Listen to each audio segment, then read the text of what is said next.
Malaki ang pagdisgusto ni Aling Dolores sa nililigawan ng kanyang anak na si Brian. Ito ay ang dalagang si Hazel. Nakikitaan niya kasi ito ng hindi magandang pag-uugali. Ngunit wala naman siyang magawa dahil bulag sa pag-ibig ang kanyang nag-iisang anak. Mag-isang itinaguyod ni Aling Dolores ang kanyang anak simula pa nang mamatay ng maaga ang kanyang asawang si Mang Nicolas. Dulot ng isang aksidente nang minsang tangkaing iligtas silang mag-ina nito sa pagkalunod. Ito ay nang minsang lumaki ang tubig sa ilog sa kanilang lugar. Ang bahay kasi nila ay nasa tabing ilog mismo, na inanod sa lakas ng agos ng tubig ng mga panahong iyon.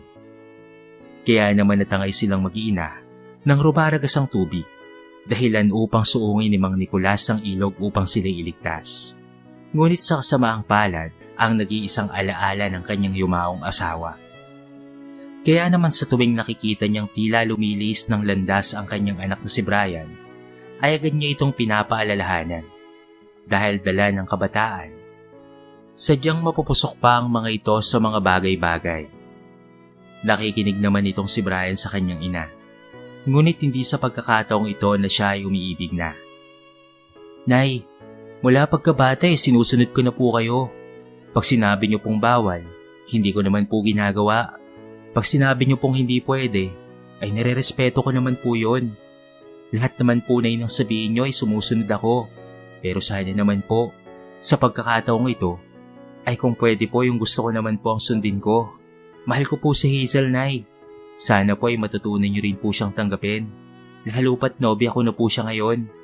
Taas ang sabi ni Brian sa kanyang inang si Dolores. Parang naging balang paligid ni Aling Dolores sa tinurang iyon ng kanyang anak.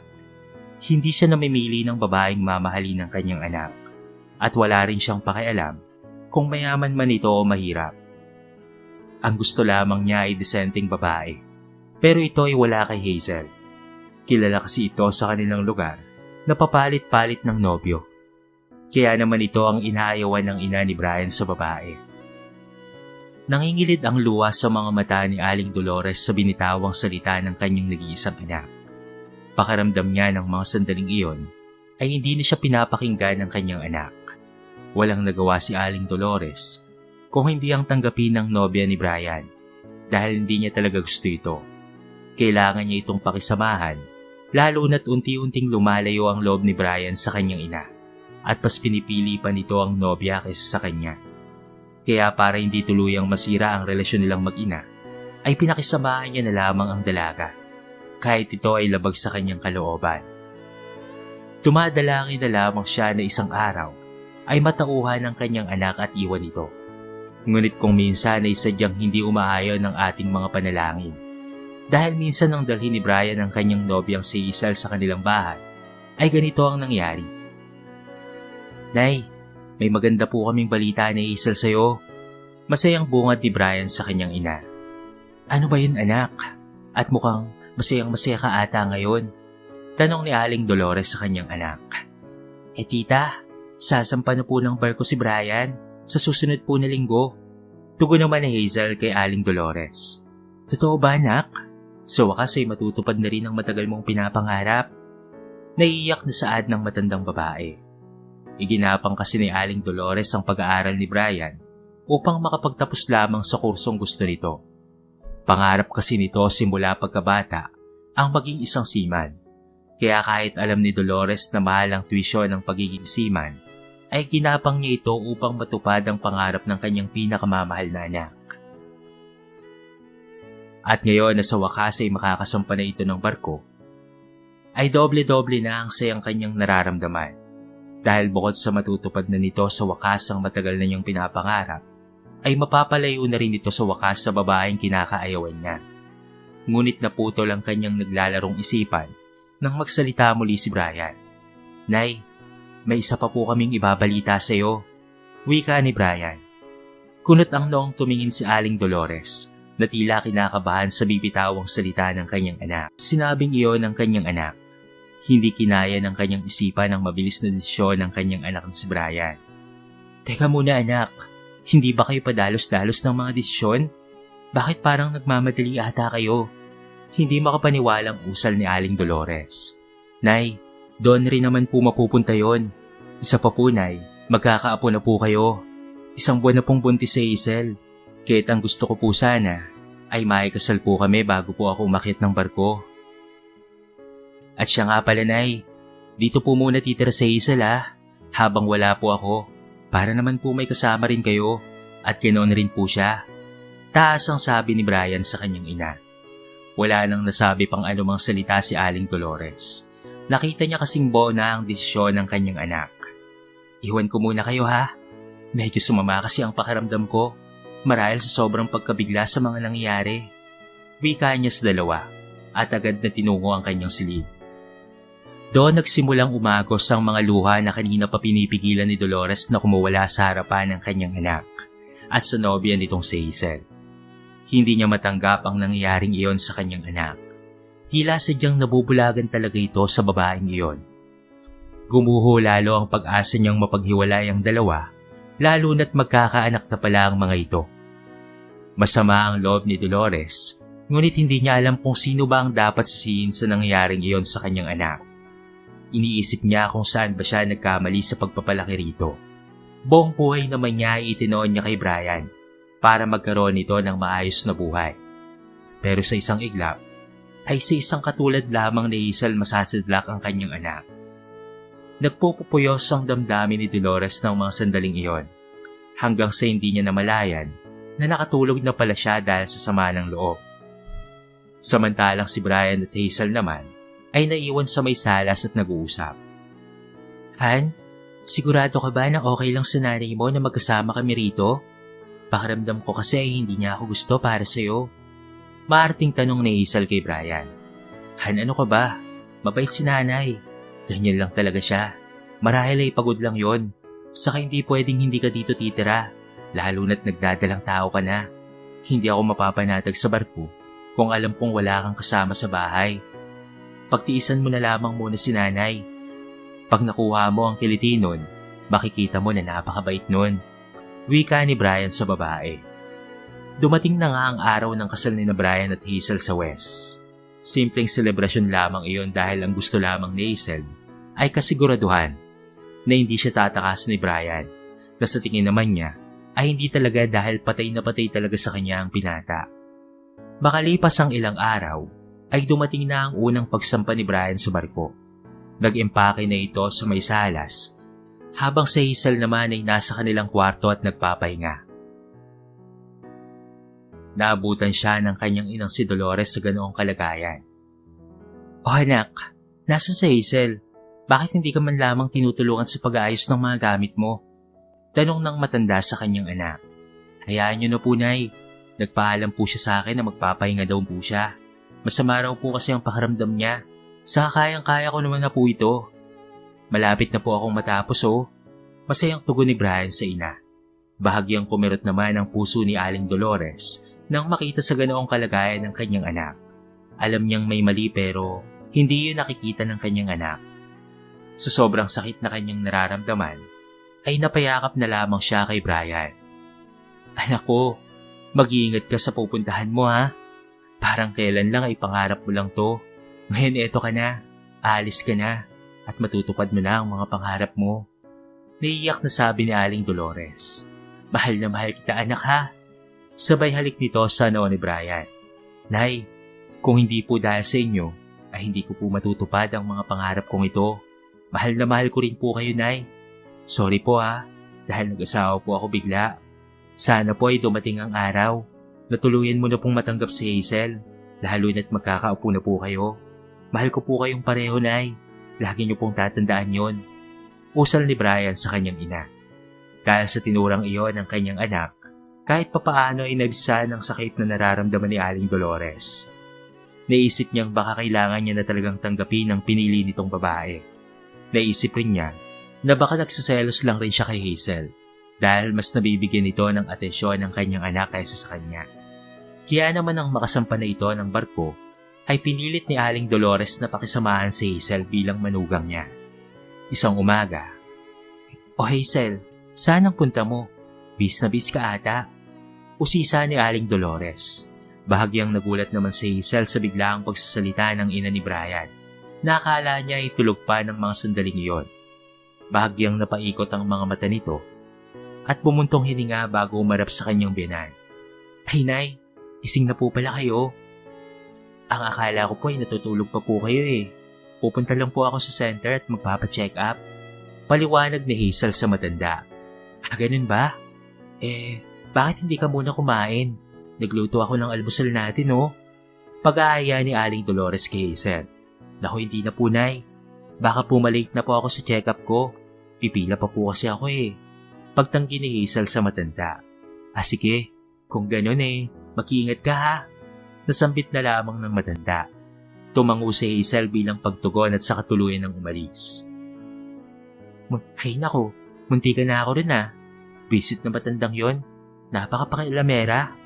Umiikot ang mga matang wika ni Hazel habang tinatahak ang lugar na kanyang pupuntahan. Gabi na ngunit hindi pa rin dumarating si Hazel. Nag-aalalan si Aling Dolores sa mga oras na yon kasi sarado na ang center. Saan kaya nagpunta ang babaeng yun? Sambit ng matanda sa kanyang sarili. Hanggang sa maya-maya ay biglang nag-ring ang cellphone niya. Si Brian ang nasa kabilang linya. Hello, Nay. Kamusta po kayo dyan? Si Hazel po, kamusta? Usisa ni Brian sa kabilang linya. Naku anak, heto nga't naputo lang sasabihin ni Aling Dolores nang bigla namang dumating si Hazel. Hay Nay, paano po? Si Brian po ba yan? Usisa ng babae. Iniabot ni Aling Dolores ang cellphone kay Hazel. Han, kamusta? Naririnig niyang wika ng babae sa kanyang anak. Galing akong center kanina Han eh. Kakauwi ko lang kasi.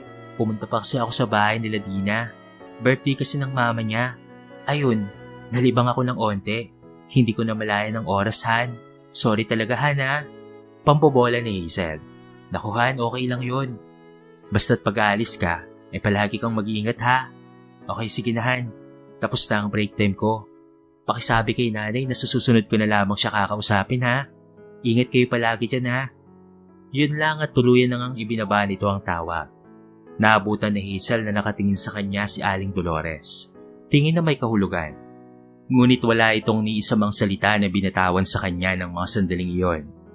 Lumipas pa ang isang buwan at nakatanggap na muli ng tawag si Hazel sa kanyang asawang si Brian. Hello Han, kamusta? Bungad ni Brian sa kanyang asawa. Nga pala Han, naipadala ko na kay nanay yung pera pambili ng mga gamit ni baby. Pati na rin pang gastos mo kapag may gusto kang bilhin. Wika ni Brian kay Hazel. Sandaling nag-init ang ulo ni Hazel sa tinurang iyon ni Brian. Kung bakit naman kasi sa nanay niya pa ipinadaan ang perang ibibigay nito sa kanya. Han, nandyan ka pa ba? Muling wika ni Brian. Dahil napansin nitong hindi tumutugon ang babae sa kanyang sinabi. Han, andito pa ako. Usal ni Hazel. Okay ka lang ba? Bakit wala ka man lang imik dyan? Usisa ng lalaki. Okay lang ako Han. Naisip ko lang kasi na sa susunod pwede bang diretso mo na lamang sa akin yung perang ipinapadala mo para sa amin ni baby? Medyo nahihiya kasi ako sa nanay mo. Kung buwan-buwan aabalahin ko pa siya. Sambit na Hazel kay Brian. Ganun ba? Okay lang naman yun kay nanay Han. Isa pa, siya lang naman kasi yung may bank account. Paliwanag ni Brian.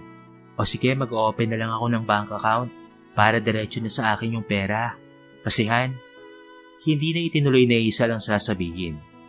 Sa halip ay sinabi nito na, sana'y naiintindihan mo ang ibig kong sabihin bae. Hazel, saan ka ba nagpupunta ha? Bis oras na ng gabi kung umuwi ka. Di mo ba naiisip na napakadelikado sa pagbubuntis mo na yan ang ginagawa mo? Alam ba ni Brian ang mga ginagawa mo ha? Sunod na tanong ni Aling Dolores kay Hazel.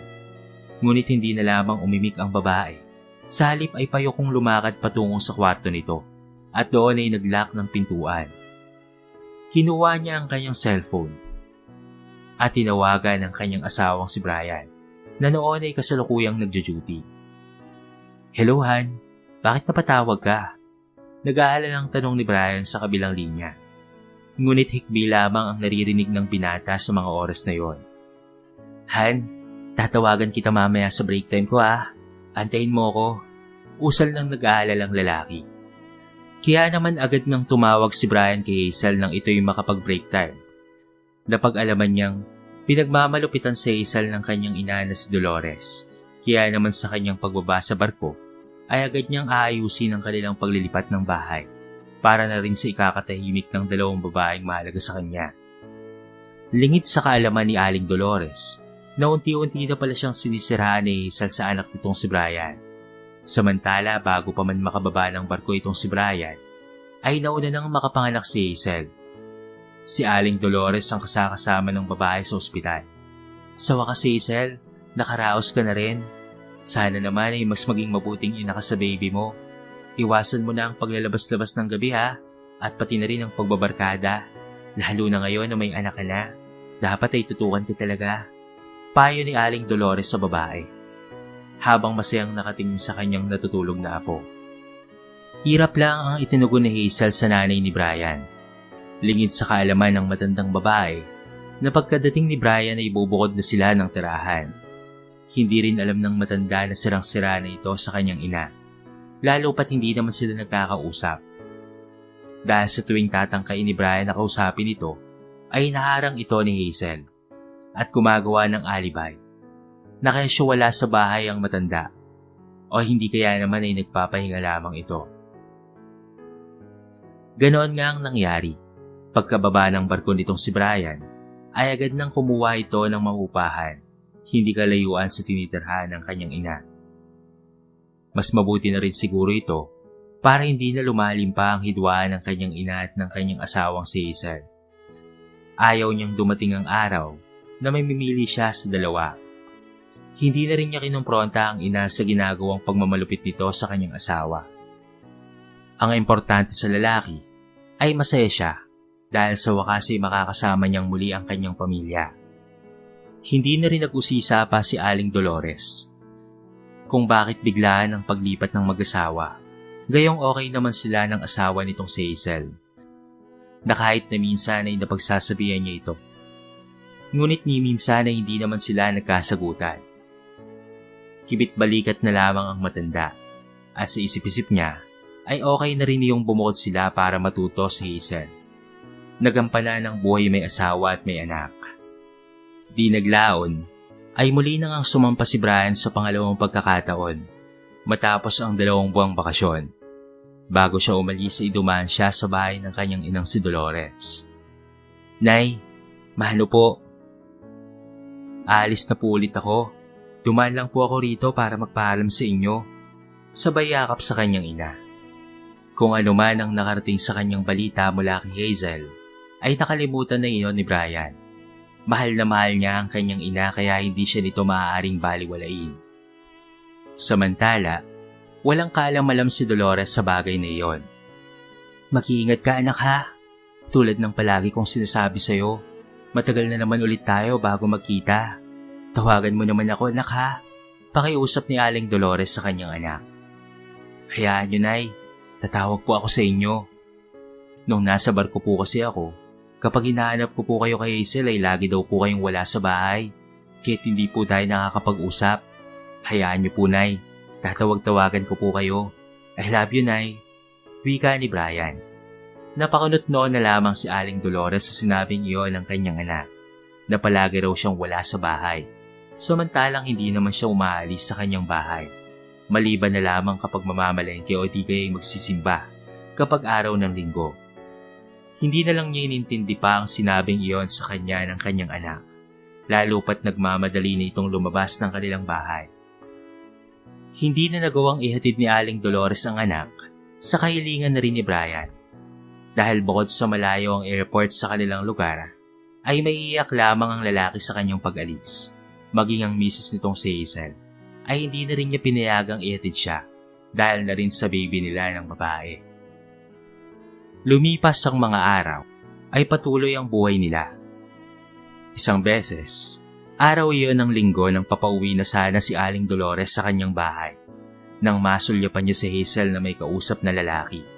Bitbit ng lalaki ang kanyang apo at nakapulupot naman si Hazel sa braso nito na parang isa silang buong pamilya. Agad namang nagpuyos ang dibdib ni Aling Dolores sa kanyang nakita.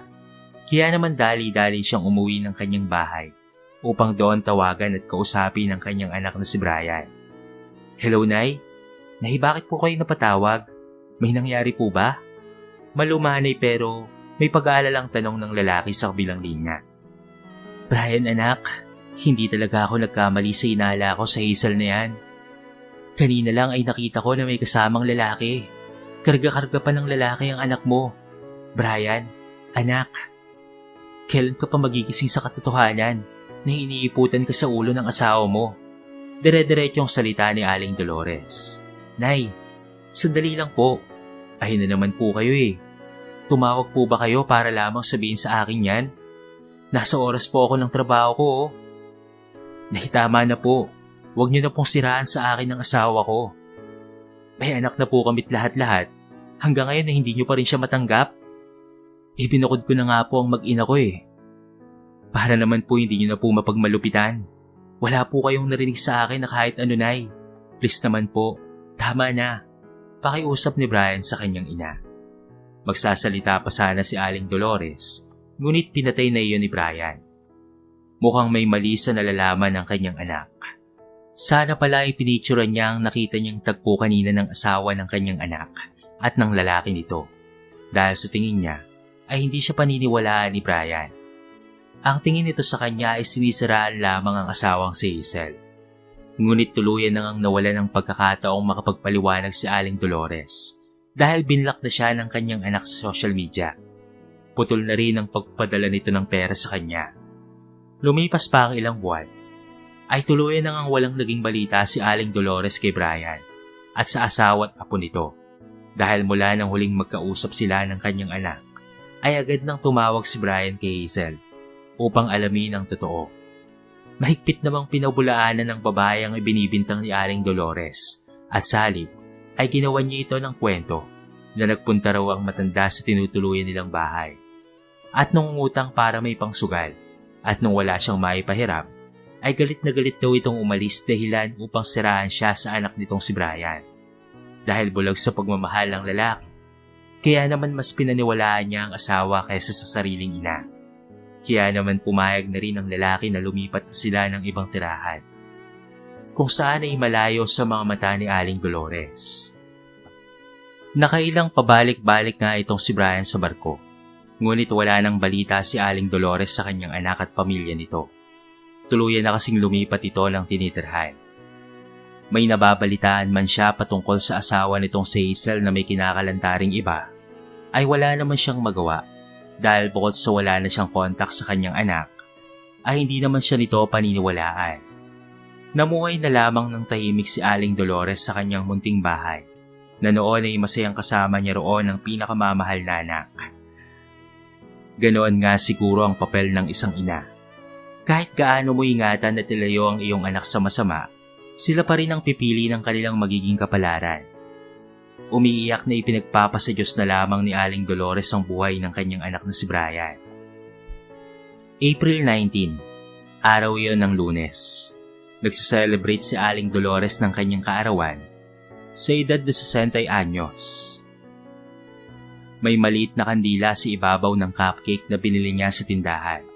Isang order ng pansit na binili niya sa karinderya at pinapanood ang lumang video nila na mag-ina nung bata pa lamang si Brian, habang nakaupo sa balkonahe ng kanyang munting bahay. 10 taon na pala ang lumipas mula nang huli silang magkita ng kanyang anak. Tumutulo ang luhang biglang napaangat ng mukha si Aling Dolores nang isang pamilyar na boses ang kanyang narinig. Happy birthday to you, happy birthday to you. Nakita niyang kumakanta ang kanyang anak na may daladalang cake, kasama ang isang binatilyong bata na hawig ni Brian noong ito'y nasa ganoong edad pa lamang. Nang rumihistro sa isip ni Dolores na anak at apo niya ang nasa kanyang harapan, ay agad na umagos ang masaganang luwas sa mga mata ng matanda. Brian, anak! Garagal ang boses na usal ng matandang babae na may mahigpit na yakap sa kanyang pinakamamahal na anak. Happy birthday po, Nay! Patawarin niyo po sana ako sa lahat ng pagkukulang ko sa inyo, ha? Patawad po sa hindi ko pakikinig sa inyo at patawad po sa pagiging bulag ko sa lahat ng paalala niyo sa akin. Umiiyak na wika ni Brian sa kanyang ina. Akala ko, Nay, hindi ko na po kayo makikita pa. Hindi ko po mapapatawad ang sarili ko. sa pag-aabandon ako sa inyo dahil lang sa maling taong pinili ko. Nagsisisi na po ako, Nay. Patawad po. Usal nang umiiyak na si Brian. Napag-alaman ni Aling Dolores na nahuli pala ni Brian si Hazel sa pangangabit nito dahil nang minsang bumaba ng barko si Brian ay hindi ito nagpasabi. Sinorpresa niya ang asawa sa kadahilanan na marami ang nakakarating sa kanya patungkol sa pagloloko nito. Kaya naman para makasigurado ay hinuli niya ito sa akto. Nahuli nga niya ito at ang masakit pa ay sa sarili pa nitong pamamahay itinara ang lalaki nito. Sa sobrang sama ng loob ay nagdilim na lamang ang paningin ni Brian ng mga sandaling iyon at nasakdo sa kasong homicide dahil sa mga ebidensyang nakalap. Kung hindi niya napatay ang lalaki ay siya naman ang mapapatay nito. Napag-alaman niyang matagal na palang nagsasama ang dalawa at nilulustay ng mga ito ang perang pinaghihirapan niya. Kaya naman itong si Hazel ay nahatulan ng panghabang buhay na pagkakabilanggo dahil na rin sa patong-patong na kasong kinakaharap nito. At isa na nga roon ay ang droga.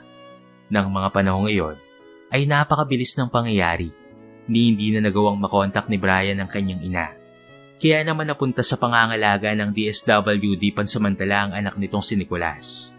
Tumistigo rin yung bata laban sa kanyang ina at sa kalaguyo nito na pinagmamalupitan siya. Kaya naman napabilis na ang usad ng kaso ni Brian na hindi kalaunan ay nakalaya na. Mula noon ay bumawi nga si Brian sa kanyang ina. Araw-araw niyang pinaparamdam ang pagmamahal niya rito. Sobrang nagsisisi siya sa kanyang ginawa sapagkat hindi siya nakinig sa kanyang ina.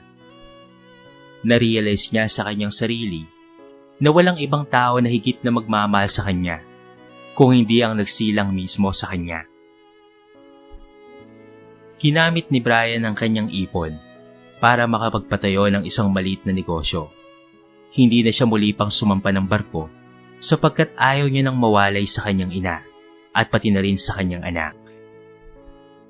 Para sa kanya, bangungot man itong may tuturing pero masaya naman siya sapagkat nakauwi pa rin siya sa piling ng kanyang ina at maalagaan na niya ng maayos ang kanyang pinakamamahal na anak. Sabi nga nila, walang magulang na naghangad para mapahamak ang anak. Sa kaso ni Aling Dolores at Brian ay isang pagpapatunay na walang hanggang pagmamahal ng isang ina ang kaya niyang ibigay sa kanyang anak. Minsan ay nabubulagan talaga tayo sa mga maling pagmamahal kaya hindi na natin nakikita o naririnig ang ipinapayo ng ating mga mahal sa buhay. Ngunit tandaan, ang pamilya, lalo na ang mga tunay na responsableng magulang, makailang beses ka mang madapa ay nariyan pa rin sila upang tulungan kang makabangon at makapagsimulang muli.